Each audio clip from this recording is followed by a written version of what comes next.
j'ai fait toute ma formation d'ingénieur environnement en Allemagne.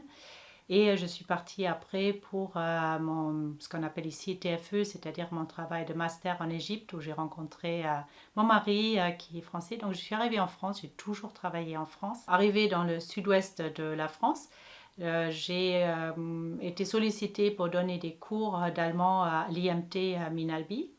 Donc je suis restée 17 ans dans cette école. Je suis arrivée en 2018 à l'INSA. D'enseignante allemand, je suis passée à responsable LV2 et assez rapidement, à travers mon appétence pour l'innovation pédagogique, la connaissance d'outils informatiques, etc., il y avait cette candidature au CEDUSIP. Notre mission première, bien sûr, est de soutenir et d'aider les enseignants qui souhaitent faire évoluer leur enseignement. Mais de plus en plus, le CEDUSIP travaille aussi sur les choses qui sont en amont. Un grand chantier cette année, c'était l'approche par compétences. Donc nous avons travaillé avec tous les départements pour développer des référentiels de compétences pour chaque diplôme, donc 8 référentiels à l'INSA Toulouse. Nous sommes partis aussi dans une alliance européenne, donc nous sommes 14 partenaires, et donc tous les enseignements tournent autour des challenges ou des micro-modules. Je suis très curieuse, j'aime bien effectivement découvrir les choses, donc forcément l'innovation, qu'elle soit pédagogique ou autre, c'est quelque chose qui m'attire. J'ai quelqu'un qui m'a beaucoup impressionné, c'est un neurobiologue allemand qui dit on peut planter une petite graine dans une tête, mais si elle n'est pas arrosée avec des émotions pour lui, en fait, comme avec de l'engrais et de l'eau, ça ne va pas rester dans la tête.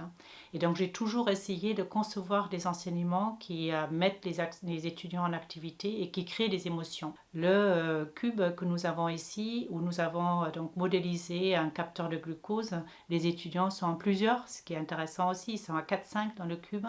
Ils discutent, ils rigolent quand ça ne marche pas, etc. Donc c'est quelque chose qui va s'ancrer beaucoup plus dans leur mémoire que si on leur avait fait un cours PDF qu'ils auraient lu seulement. D'être un peu en amont de ce qui se fait, d'explorer, ça j'adore ça. Donc je passe beaucoup de temps à regarder à gauche à droite ce qui se fait. Je vais à des congrès parfois pour explorer de nouvelles pistes et c'est quelque chose qui me nourrit et qui m'inspire et je pense que c'est ce que j'aime le plus de cueillir des choses et ensuite de pouvoir les transmettre. Après, je suis ingénieure environnement de formation et notamment avec tous les cours ClimatSup qu'a développé l'INSA Toulouse et pour lesquels je suis tutrice aussi puisque ça revient un peu à mes premières amours. Je vois vraiment l'utilité en tant qu'enseignante d'intervenir auprès de nos étudiants là-dessus. Dans ma vie personnelle, ça se traduit par le fait que je suis devenue végétarienne, par exemple, parce qu'effectivement, je sais qu'il faut beaucoup plus de calories et donc d'émissions CO2 pour produire de la viande. Et je trouve beaucoup de plaisir à cuisiner végétarienne. J'ai déménagé à Toulouse, j'étais à la campagne pour pouvoir me déplacer à vélo. Donc je trouve que c'est vraiment pour moi un gain en qualité de vie énorme. Oui, je fais beaucoup attention. C'est difficile de transmettre quelque chose auquel on ne croit pas soi-même.